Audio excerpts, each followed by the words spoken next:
शङ्करांश भूम शङ्करार्यपीठसद्गुरून् शुद्धसत्त्वभासुरान् सुवर्त्मनीतभूसुरान् सर्वभूतसौख्यदान् क्षमाकरान् यतीश्वरा.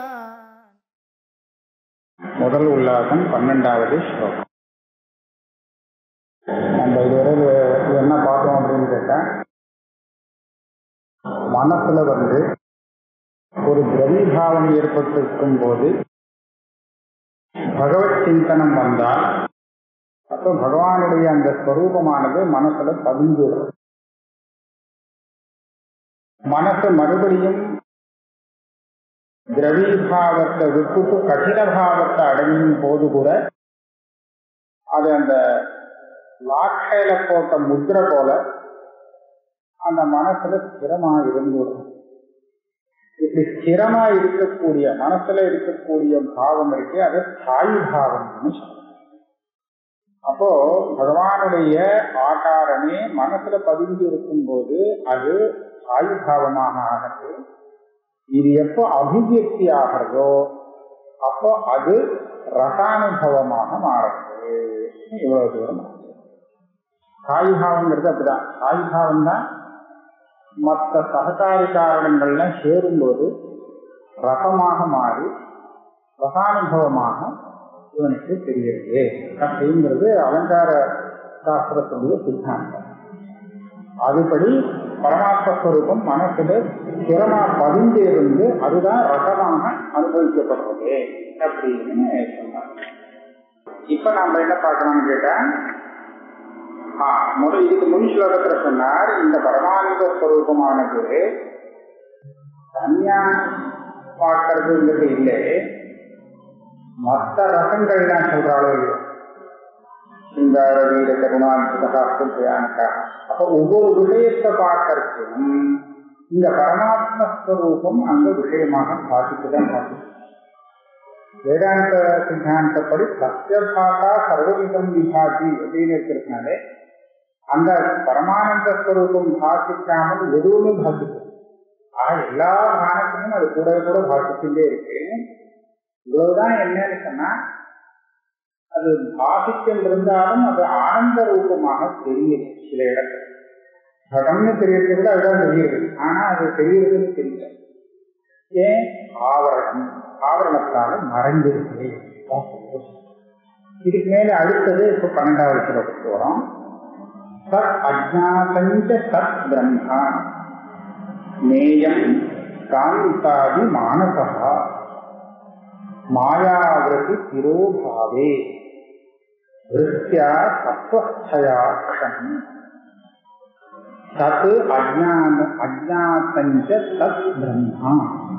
சத்துனா சத்தியம், பாதிக்கப்படாதது, அபாதிதம். அதே சமயத்துல அஜ்ஞானம், அஜ்ஞானத்துக்கு விஷயமானது. இது எதா சொல்றாருன்னு சொன்னா, பிரமாணத்தினால தெரிய வேண்டியது இதுதான். பிரமாணம் எதை தெரிவிக்கும்? தெரியாததை தெரிவிக்கும். அதுதான் பிரமாணத்துடைய வேலை. அதே சமயத்துல பிரமாணத்துக்கு எது விஷயமாகும்? எது அபாதிதமா இருந்தாக்கா அந்த ஞானத்தை பிரமாணம் சொல்லலாம். அப்பதான் அதை பிரமாணம்னு சொல்லலாம். தப்பா இருந்ததுன்னா இடம்ரஜசங்கிற மாதிரி பிராந்தின்னு சொல்லலாம். ஆக பிரமாணத்தினால அறியப்படும் விஷயமானது சத்தாகவும் அதே சமயத்திலே அஜ்ஞாதமாகவும் இருக்கும். அப்பதான் அது பிரமாணம் சொல்லலாம். இப்ப இந்த லோகத்திலே சத்தாகவும் அஜ்ஞாதமாகவும் இருப்பது எது அப்படின்னு கேட்டா, சத்து அஜ்ஞாதஞ்ச தத் பிரம்மா ஒண்ணுதான். வேதாந்த சித்தாந்தப்படி வேற எதுவுமே அஜ்ஞாதம் இல்லை. லோகத்துல இருக்கக்கூடிய பதார்த்தங்கள் எல்லாம் அஜ்ஞாதம்னு சொல்லக்கூடாது. ஏன் சொல்லக்கூடாது அப்படின்னு கேட்டா, அஜ்ஞானம் இந்த ஜடப்பொருளை மறைக்காது. இதை மறைக்க வேண்டிய அவசியம் இல்லை. அதனால அஜ்ஞானம் இதை மறைக்காது, இதை ஆவரணம் பண்ணாது. அஜ்ஞானம் எதை ஆவரணம் பண்ணணும்? எதை அது ஆவரணம் பண்ணலைன்னா பிரகாசிச்சுடுமோ, பிரகாசம் ஆயிடணும் அதைத்தான் அதை ஆவரணம் பண்ணணும். எதை ஆவரணம் பண்ணலைன்னா அது தானா பிரகாசிக்கும் அப்படின்னு கேட்டா, எது தானா பிரகாசிக்குமோ அதுதான். தானா பிரகாசிக்கக்கூடியது லோகம் இல்லை. ஆக ஆத்மஸ்வரூபம் ஒண்ணுதான். அதனால அது ஒண்ணுதான் அஜ்ஞானத்துக்கு விஷயம். அப்போ லௌகிக வஸ்துக்கள் எல்லாம் இது தெரியல அது தெரியல அஜ்ஞான விஷயம்னு சொல்றோமே, அது என்னதுன்னு கேட்டா, அது அந்த அஜ்ஞாதமான சைத்தன்யத்துக்கு ஒரு உபாதியாக அவச்சேதகமாக இருக்கிறதுனாலே அதையும் அஜ்ஞானம். வாஸ்தவத்தில் அஜ்ஞானம் நமக்கு தெரியாத வஸ்துக்கள் எல்லாம் மறைக்கவே இல்லை. நமக்கு தெரியாத வஸ்துன்னு எதை சொல்றோமோ அந்த வஸ்துவின் சைத்தன்யம் இருக்கோ இல்லையா, அந்த சைத்தன்யத்தை ஆவரணம் பண்ணி வச்சிருக்கு. அது ஆவரணமா இருக்கிறதுனாலே அந்த வஸ்துவும் நமக்கு தெரியாதது அப்படின்னு சொல்லப்படும். அந்த விவகாரத்துக்கு விஷயமா. அப்போ பத்து அஜ்ஞாதஞ்சா இருக்கக்கூடியது எதுன்னு கேட்டா பிரம்மம், தத் பிரம்மா. இதுதான் நேயம் காந்தாதி மானசா. காந்தா அது விஷயங்களே, அதாவது சிங்கார வீர கருணாத்புத அப்படின்னு சொல்லிட்டு வரைச்சு அது ஒவ்வொன்றுக்கும் அவ அந்த அலங்கார சாஸ்திரத்தில் விஷயங்கள்லாம் சொல்லிட்டு வருவான். அப்படி சொல்லிட்டு வரைச்சு சிங்கார ரசத்துல பரமமா ரொம்ப பரமானந்தம் அனுபவிக்கிறா அப்படின்னு சொல்றாங்க. பரமானந்தம் என்னது, அந்த பரமானந்தம் எப்படி அபிவிருத்தியா இருக்கு அப்படின்னு பார்த்துட்டு அங்க என்ன பார்க்கறான், காந்தாதிகளை பார்க்கறான். காந்தானா அழகான ஸ்திரீத்தியா இருக்கு. அப்ப அந்த ஸ்திரீயை பார்க்கும்போது எந்த ஒரு பிரமாணம் அந்த காந்தாவை தெரிவிக்கிறதோ அந்த பிரமாணமானது இந்த பிரம்மத்தை அபிவியக்தம் பண்றது. காந்தாதி மானதா மேயம் பிரம்மா. அங்கேயும் பிரமாணம் ஒரு ஆவரணத்தை நிவர்த்தி பண்றதுன்னு சொன்னா அந்த காந்தாவட்சண சைத்தன்யங்கிறது இருக்கு, அந்த சைத்தன்யத்தில் இருக்கும் ஆவரணத்தை நிவர்த்தி பண்றது. அப்ப அங்க தெரியறது எதுன்னா அந்த பிரம்மம் பிரகாசிக்கிறது. அந்த பிரம்மம் பிரகாசிக்கும் போது அதோட சேர்த்து காந்தா தெரியும்.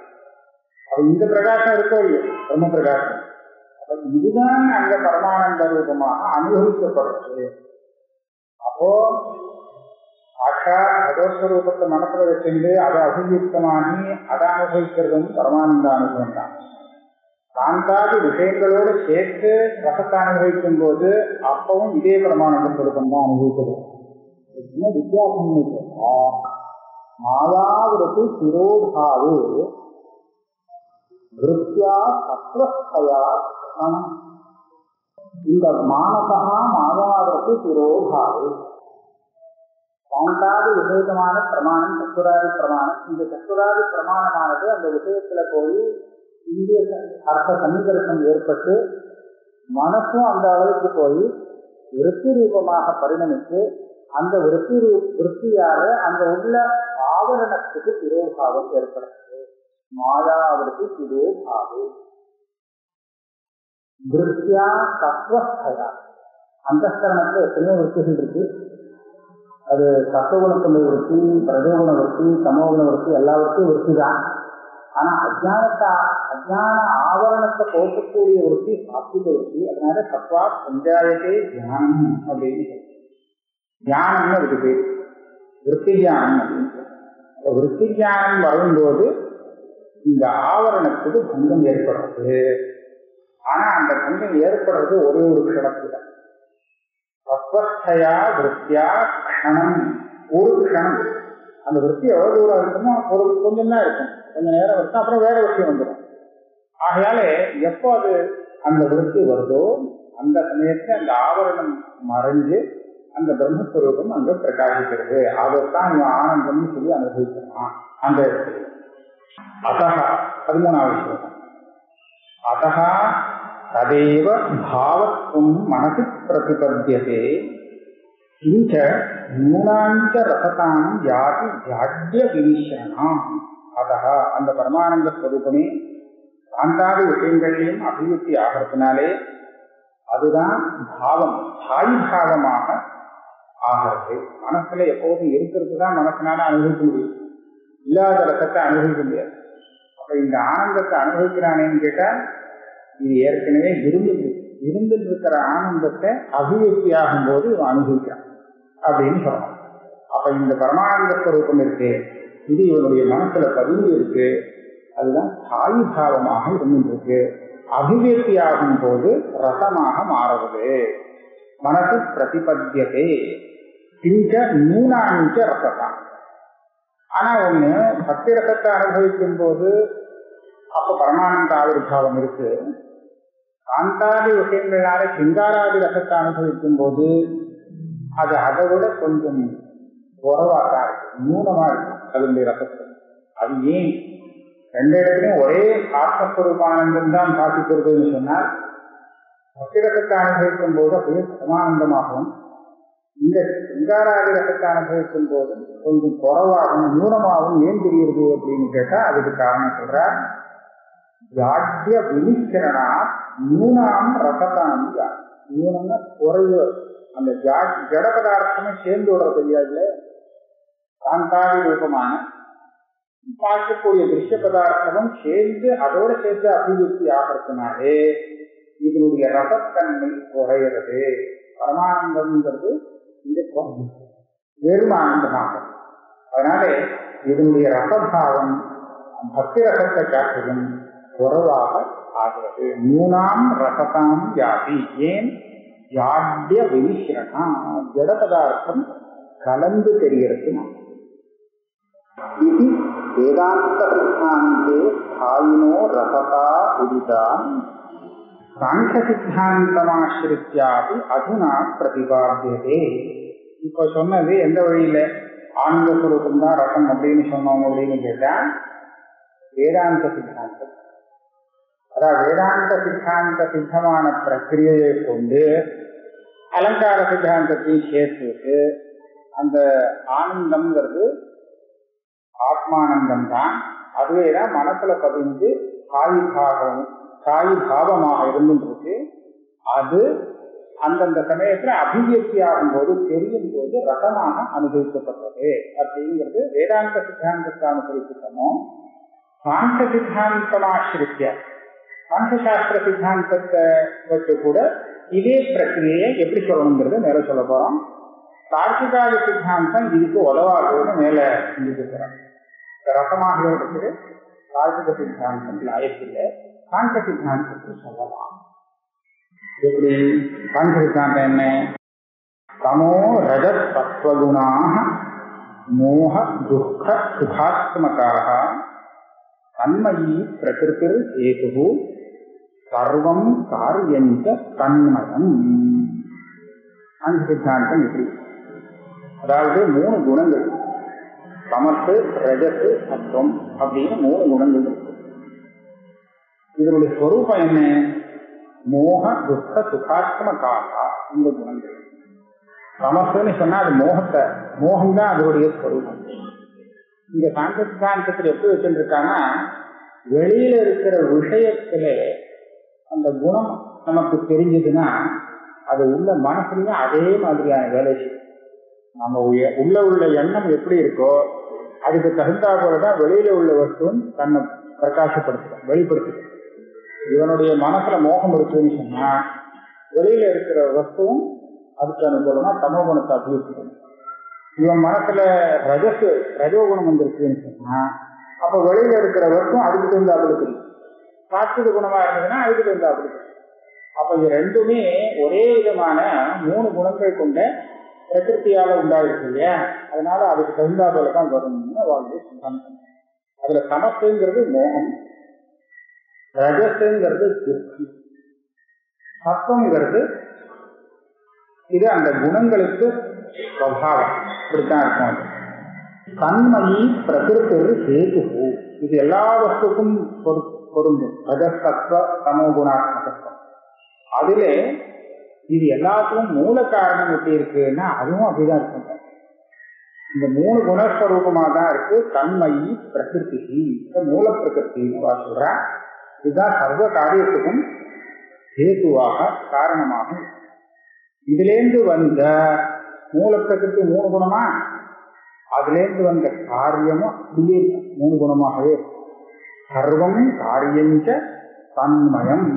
அதாவது இந்த திரிகுணாத்மகமாக இருக்கு அப்படின்னு முதல் சித்தாந்தம். எந்த காலத்தை பார்த்தாலும் அது 3 குணம். ஒவ்வொரு சமயத்துல அது ஒவ்வொரு குணம் ஒவ்வொருத்தருக்கு தெரியும். அதை மேல சொல்றேன். திரிகுணாத்மகம் ஏகைகம் வஸ்து கிரியாகாரம் ஈஸ்வரே நிஜ மானச சங்கல்ப பேதேன புருஷன் ஏகைகம் வஸ்து. ஒவ்வொரு வஸ்துவும் திரிகுணாத்மகம். எல்லா வஸ்துவுமே லோகத்தில் பார்க்கிறது ஆத்மாவை சொல்லக்கூடாது. ஆத்மாவை பொறுத்து பாக்கி அனாத்மா திரிகுணாத்மகமாக இருக்கு. அதுவும் 3 விதமான ஆகாரங்களை கொண்டதாக இருக்கு. அப்பப்போ தன்னுடைய ஆகாரத்தை மாற்றி ஒவ்வொருத்தருக்கும் ஒவ்வொரு விதமா தெரியும். எப்படி தெரியுது? நிஜ மானச சங்கல்ப பேதேன புருஷை பிரிதி. 3 விதமான புத்தர்களை உதாரணத்துக்கு எடுத்துட்டார். ஒருத்தன் சாத்விக மனோவர்த்தியோட இருக்கான், ஒருத்தன் ராஜசத்தோட இருக்கான், தமோ குணத்தோட ஒருத்தன் இருக்கான்னு சொன்னா இந்த 3 பேருக்கும் அந்த ஒரே வஸ்து 3 ஆகாரங்களுக்கு ஒரே மாதிரியா தெரியாது. வஸ்து ஒண்ணுதான், ஆனா அது 3 வேஷம் வச்சுட்டு இருக்கு. ஒவ்வொருத்தருக்கும் ஒவ்வொரு வேஷத்துல அது காணப்படும். அதுக்கு உதாரணம் கொடுக்கிறார் அடுத்த ஸ்லோகத்துல. காமின்யாக சுகதா பர்த்ரா அனுபூயத்தே அன்வயம் சபத்ன்யா துக்க ரூபதா தது அலாபா ததா அந்நேன மோகத்துவம் அனுபூயத்தே. ஒரு ஸ்திரீ இருக்கான்னு வச்சுப்போம். அவளுடைய பர்த்தாவுக்கு அவளை பார்த்தா சுகமா இருக்கு. அப்படின்னா என்ன? அவனுடைய பார்வையில அவன் சாத்விகமான திருஷ்டியோட பார்க்கறதுனாலே அந்த ஸ்திரீயுடைய சாத்விகமான ரூபம் அவனுக்கு தெரியுது. சத்துவகுணம் அங்க அபியுக்தமா, அதனால சௌக்கியமா இருக்கு. அதே சமயத்துல அந்த ஸ்திரீக்கு ஒரு சகப்பினி இருக்கான்னு இருக்கும், இன்னொரு சகப்பினி இருக்காங்க. அவ இவளை பார்த்தா எரிச்சபத்தினி இருக்கு. ஏன் அப்படி? சகப்பினியா துக்க ரூபம் பார்த்தாலே பிடிக்கலன்னா ஏன் பிடிக்கலன்னா அங்க ரஜோகுணம் கிளம்புறது. அதுக்கு தச்சா போல இந்த ஸ்திரீக்கு இங்க தானம் ஏற்படுறது. அதான் அங்க கோபம். இன்னொருத்தம் இருக்காங்க, தது அலாபா தகா அந்நீன மோகத்துவம் அனுபூயதே. இவ வேணும்னு ஆர்டர் பண்ணிருக்கான், ஆனா கிடைக்கல. இவ இன்னொருத்தருக்கு பத்தினியா இருக்கா. அப்ப என்ன பண்றது? அவளை பாக்குறதெல்லாம் எனக்கு ஒரு இது குரோதமும் இல்லை, மோகம். ஏன்னா அது தமோ குணம் அப்படி இருக்கணும். இது ரஜோ குணம் கூட இல்லை, அதை விட மோசம்.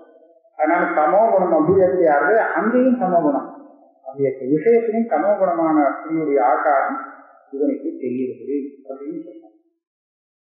இதை இன்னொரு தினசாமி சொல்றது உண்டு. பரிபிராட் காமபசுனா லோகவாழ்த்துக்களை விட எடுத்திருக்காரு. ஏகஸ்யாமி பிரமதாசனம் குணபகா காமினி பக்ஷியம் இது சித்ரோ விகல்பனா. ஒரே ஆசாமி தான் ஸ்திரீ. ஒரு பரிபிராஜகன் பார்க்கறான், சன்னியாசி பார்க்கறான், ஒரு காமத்தின் பார்க்கறான், ஒரு நாய் பார்க்கறது. ஒவ்வொருத்தருக்கும் ஒரு வஸ்து தான் தெரியும். ஆனா ஒவ்வொருத்தருக்கும் வெவ்வேறு தினசான ஒரு பாவம் இருக்கும். அதுக்கு என்ன காரணம்னா திரிகுணாத்மகத்துவம். இதுதான் காரணம். ஏவம் சக்தி இப்படி இருக்கும்போது சுகாகாரா பிரவிஷ்டோ மானசே யதா பதா சஹா ஸ்தாயிபாவத்வம் பிரதிபத்திய ரசோபதே. அந்த சித்தாந்தத்துக்கு நம்ம இங்க கொண்டு சேர்த்து சரி சமன்வயப்படுத்த முடியும். எப்போ ஒருத்தனுக்கு சுகாகாரம் சாத்விகமான மனோவர்த்தி வருதோ, சத்துவகுணம் மேல் கட்டி இருக்கிறதோ, அப்போ அவனுக்கு எந்த விஷயத்தை பார்த்தாலும் அந்த விஷயத்துல உள்ள சுகாகாரம் தெரியது, பாசிக்கும்.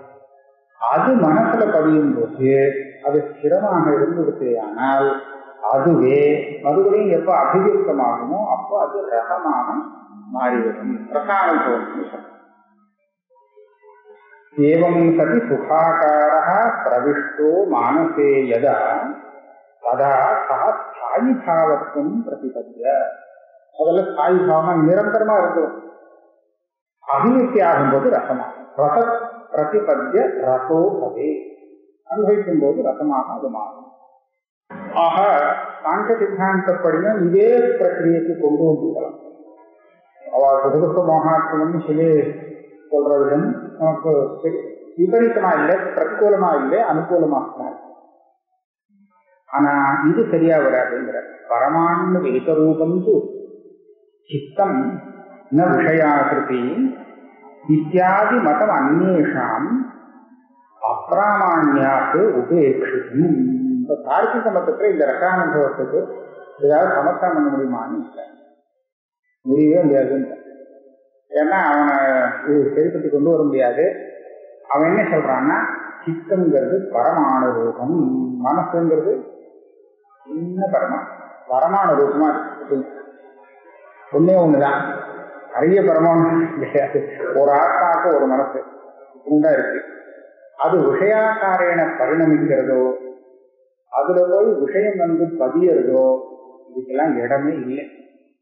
ஆகவே பரமான் வேகரூபந்து சித்தம் ந விஷயாகிருதி.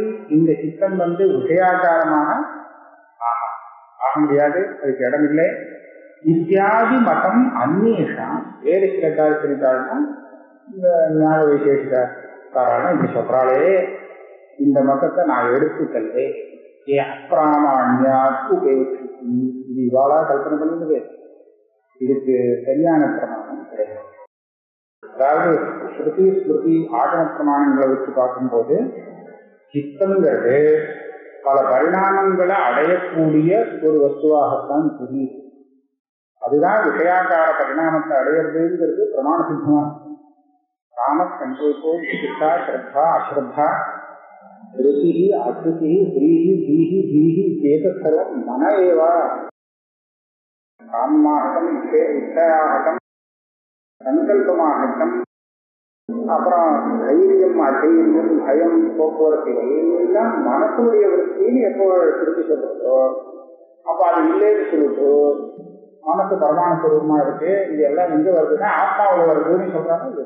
அது எப்படி பிரமாணமாக முடியும்? வேற விருத்தமா இருக்கு. அதனால அந்த மதத்தை நான் இங்க கொண்டு வரல, உபேட்சிச்சிருக்கேன். அப்பிராமாண்யாக்கு உபேட்சிதம். அதை வச்சு இங்க ஒன்றும் சொல்ல போறது இல்லை. இப்போ பெருசா வியாக்கியானம் பண்ணிருக்காருக்கு. ஆக இந்த ரெண்டு மதம் இருக்கு, சாங்கிய மதம் வேதாந்தி மதம். அதை எடுத்துட்டு இங்க நாம நன்னாவே நிரூபணம் பண்ணலாம். கிருண்ணாதி விஷயாகாரம் மனோ விஷய யோகதா இது வேதாந்திபிஹி சாங்கியரது சம்யக் நிரூபிதம். மனசானது விஷய யோகதா ஒரு விஷயத்தோடு சம்பந்தப்படும் போது கிருண்ணாதி விஷயாகாரம் அந்த விஷயத்தின் ஆகாரத்தை எடுத்துக் கொள்கிறது. அந்த ரூபஸ்வரூபத்தையே தானும் எடுத்துக்கொள்ளும். விஷயம் எந்த விஷயத்தோட சம்பந்தப்படுறதோ அந்த விஷயத்தை கிரகிக்கிறதுன்னு சொல்றோமே, அந்த ஆகாரத்துல ஒரு பரிணாமத்தை அடையிறது. விருத்தி, அதுக்குதான் விருத்தின்னு பேரு, விஷயாக்கார விருத்தி. இந்த விஷயம் வேதாந்த சாஸ்திரத்திலையும் சாங்கிய சாஸ்திரத்திலையும் நன்றாக நிரூபிக்கப்பட்டிருக்கிறது. அது அனுகூலமா நான் எடுத்துக்கிறேன். இது வேதாந்திபிஹி சாங்கியரபி சம்யக் நிரூபிதம். மூஷாசித்தம் யதா தாம்ரம் தன்னிபம் திருஷ்யதே ததா கதாதி வியாப்னுவத் சித்தம் தன்னிபம் ஜாயதே. இது ஒரு சின்ன கேள்வி வரும். தார்க்கிகன் சொல்றான், மனசுங்கிறது ரொம்ப சின்னதா இருக்கு, பரமாணுவா இருக்கு, அது எந்த பரிணாமத்தையும் அடையாது. விவாரங்களும் அப்படி இல்லை, இது பரிணாமத்தை அடையும் அப்படின்னு சொல்றேன். பரிணாமத்தை அடையிறதுன்னா எப்படி, இது எப்படி விஷயாக்காரமா ஆகும்? இப்போ மனசுங்கிறது ஒரு கடத்தை தெரிவிக்கிறது, கடாகாரமான விருத்தி வருதுன்னு சொல்றேன். இது கடமாக மாறுமா? மனசு கடமாக மாறாது. கடமாக மாறுதுன்னா இதுலயே ஜலம் வைக்கலாமே, ஜலம் பிடித்து வைக்கலாமே இல்லையா? மனசுல ஜலத்தை பிடித்து வைக்க. வெள்ளம் பார்க்கப்படுறது, வெள்ளத்தை நம்ம நேரம் பார்க்கிறோம். பார்க்கும்போது நம்ம மனசு அந்த ஆகாரத்துல விருத்தியில மாறுறது, திருப்பா இருக்கும். அதனால அந்த ஆகாரமாக மாறுறதுன்னா என்ன, இந்த ஆகாரத்துல மாறுறதுன்னா என்னங்கிறத நிரூபணம். இதுல அப்புறம் அந்த பரிஷ்காரம் பண்றவானா அந்த நியாய வாசனையில என்ன சொல்லுவான்னா, ஆகாரம் ஆகாரம்னா அதுவா இது மாறுதுன்னு அர்த்தமே இல்லையே. இப்படி இருக்குன்னா இது அப்படியே ஆயிடுச்சு, கடமா ஆயிடுச்சு, இது ஒரு கடமா ஆயிடுச்சுங்கிற அர்த்தம் இல்லை. கடத்துக்கும் இந்த மனசை வந்த பரிணாமத்துக்கும் ஒரு விசேஷமான சம்பந்தம் இருக்கு. அந்த சம்பந்தத்துக்கு ஆகாரம்னு பேரு. இந்த சம்பந்தத்துக்கு ஆகாரம் இருக்கு, அதுவாக மாறல. இது இதுவாக தான் இருக்கு, அது அதுவாக தான் இருக்கு. ஆனா அந்த சம்பந்தத்துக்கு ஆகாரம் ஆகாராட்சா ஸ்வரூப சம்பந்த விசேஷா. ஸ்வரூப சம்பந்த விசேஷம் கேட்டா அதுக்கு மேலே கேட்கவே அது என்னதுன்னு உள்ள குறைச்சு பார்க்கறதுக்கு ஒண்ணும் இருக்காது. ஒரு விசேஷம் அவ்வளவுதான், அதோட முக்கியம். இப்படி அவள் சொல்லுவாள். அதையே அதைதான் விஷயம், அதுதான் கடைசியில போய் இந்த அனுபவத்துரியமான சம்பந்தம்னு சொல்லி அதில் தான் நிறுத்த முடியா இருக்கும்.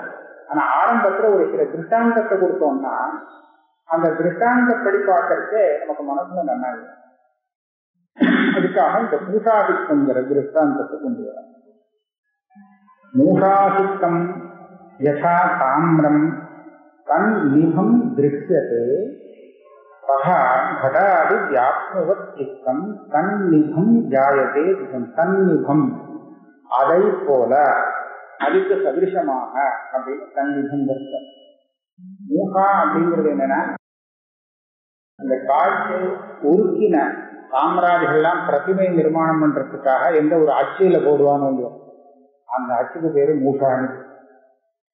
அதுல விட்டு கெட்டியானதுக்கு அப்புறம் அதை எடுத்தா அதை கரெக்டா அந்த பிரதிமை வந்து பிள்ளையார் விளையாடுலாம் மண்ணை வச்சு பிடிக்கிறாங்க, அந்த மாதிரி ஒண்ணு வச்சிருக்காங்க.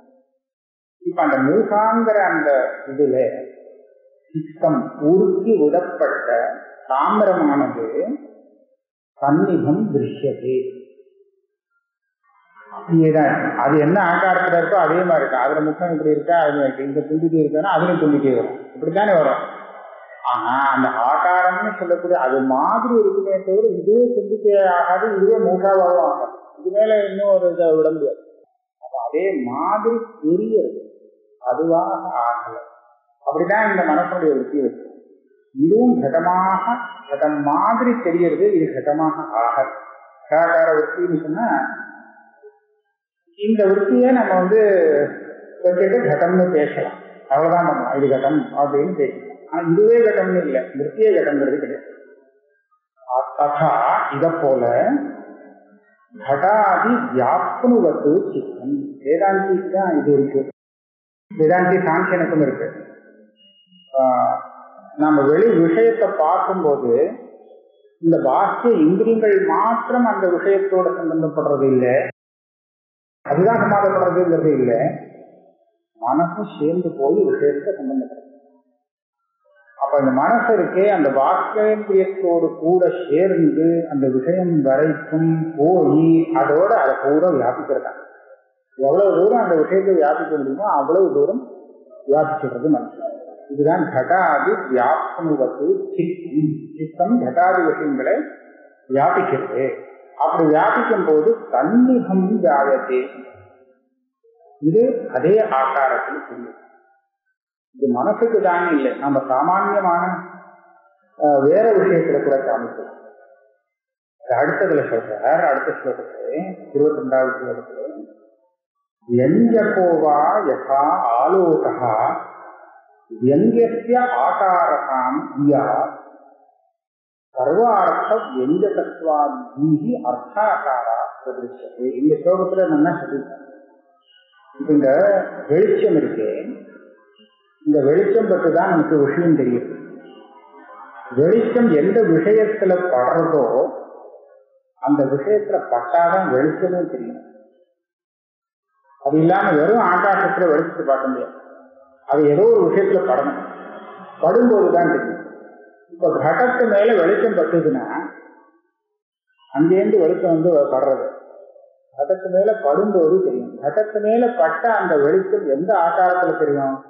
கட்டம் ரவுண்டா இருந்தா ரவுண்டா இருந்தாலும் எல்லா இடத்துலையும் வியாபிக்கின்ற இருந்தாலும் கடத்து மேல படும் அந்த ஆலோகமானது கட ஆகாரத்துல தெரியும். இரண்டாண்டே கடத்தோட சம்பந்தம் இல்லாத இடத்துல தெரியவே தெரியாது. அதே மாதிரி கடத்தை தெரியப்படுத்தக்கூடிய அந்த விருத்தி இருக்கு, இதுவும் வெஞ்சகம்னு சொல்றது. வெஞ்சகம்னா அதை தெரியப்படுத்தக்கூடியது, விஷயத்தை எது அபிவிருத்தி பண்றதோ தெரியப்படுத்துகிறதோ அது வெஞ்சகம். இந்த விருத்தி கூட அந்த கடத்துல போய் விழும்போது அந்த ஆகாரத்துல தெரியும். இந்த ஆகாரத்துல ஆகலை, அதை புரிஞ்சுக்கணும். இந்த வெளிச்சம் கடத்துல பார்த்தா கடமாயிடும்னு சொல்லப்படும். அந்த அளவுக்கு ரவுண்டா ஒரு வஸ்துல அது பட்டதுன்னா இன்னும் ரவுண்டா தெரியும். சதுரமா ஒரு வஸ்துல வெளிச்சம் பட்டதுன்னா சதுரமா தெரியும். அது சதுரமெல்லாம் ஆகல, அது தெரியுது. அதான் யதா ஆலோகா வியங்கிய ஆகாரத்தாம் யா வியங்கியம் அபிவியங்கியமா இருக்கக்கூடிய அந்த வஸ்துவுடைய ஆகாரத்தை அடைந்ததாக சொல்லப்படுகிறதோ அதே மாதிரி சர்வ அர்த்த வியஞ்சகத்வா ஜீஹி, இந்த புத்தி விருத்தியானது சர்வ விஷயத்துக்கும் அபிவியங்கிகமாக்கும். இது இல்லாட்ட ஒரு வஸ்துவும் தெரியாது. ஆலோகம் வெறும் ரூபவத்தான வஸ்துவ, கண்ணால பார்க்கிற வஸ்துவை தான் அது பிரகாசப்படுத்த முடியும். மற்ற விஷயத்துக்கெல்லாம் ஆலோகம் பிரயோஜனம் இல்லை, அதனால பிரகாசப்படுத்த முடியாது. ஆனா ஜீங்கிறது புத்தியானது எல்லாத்துக்கும் வேணும். இது இல்லாட்ட எந்த விஷயமும் இல்லை. அதனால எல்லாத்துக்கும் நிஜமா இருக்கிறதுனாலே எந்தெந்த விஷயத்தை பிரகாசப்படுத்துறதோ அந்தந்த விஷயாகாரமாக இந்த புத்தி வர்ணிக்கப்படுகிறது. அர்த்தாகாரா பிரதிருஷ்யத்தை, இந்த விஷயத்தை ஆச்சாரியால் சொல்லியிருக்கார், சுரேஸ்வரால் சொல்லியிருக்கார். அதனால இது பிராமணிகம் அப்படிங்கிறத அடுத்த ஸ்லோகத்திலே சொல்றார். பகவத் பூஜ்யபாதானாம் இயமுக்தி சயுக்திகா ததா வார்த்திகாரைரபி அயமர்த்தோ நிரூபிதா. மனசு இங்கேந்து கிளம்பி விஷய பரியந்தம் போய் அதை பிரகாசப்படுத்திட்டு வருது அப்படிங்கிறத பகவத்பாதாலும் சொல்லியிருக்கா, உபதேசாஸ்திரியாதி கிரந்தத்துல மற்றதையும் இருக்குது. இந்த ரசாயனத்திரைய பாஷ்யத்தை பிருகதாரண்யத்துல இது தெரியும், தட்சிணோபத்துல தெரியும், பல இடத்துல மனோவருத்திகளை பற்றி பேசிட்டேன்.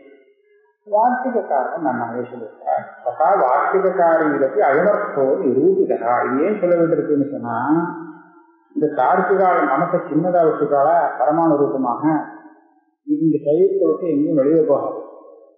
வெறும் இந்த இந்திரியம் மாத்திரம் விஷயம் பரியந்தம் போகும். ரசோரிந்திரியம் அங்க இருக்கிற விஷயம் வரை நேரம் அப்படி பிரகாசமா போய் அடிக்கிறது. இந்த மனசு அந்த இந்திரியத்தை பட்டு இருக்கணும்.